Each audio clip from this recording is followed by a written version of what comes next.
Yero at ilang kahoy na lang ang natira sa bahay na ito sa Purok 4, Barangay Imelda Marcos, Baguio City. Ito'y sa pagsiklab ng apoy bandang 1:00 ng tanghali kahapon, May 6.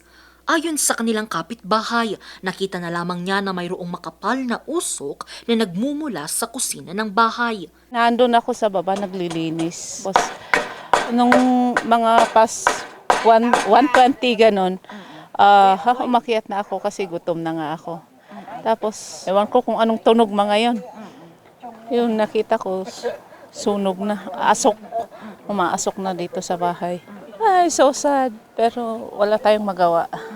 Sinubukan pa nilang apulahin ang apoy pero mabilis itong kumalat kaya naman rumesponde ang BFP Baguio at inabot sila ng halos 30 minuto bago ito maapula.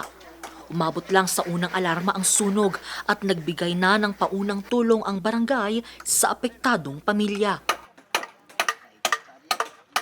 Ngayong araw, nagtulong-tulong ang mga residente sa pagtatayo ng barong-barong para mayroong pansamantalang masilungan ang pamilyang nasunugan.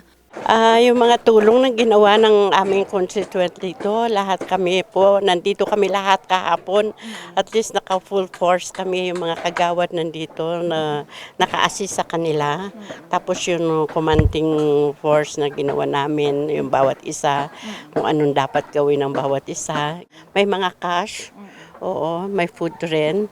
Yun, at saka itong mga kahoy na ito, lahat mga constituent silang nagbigay ng mga kahoy. Sinubukan naman ng news team na kunin ang pahayag ng BFP Baguio pero tumanggi muna silang magbigay ng anumang pahayag habang patuloy pa rin ang isinasagawang investigasyon. Angel Arquero para sa Nation on the Move.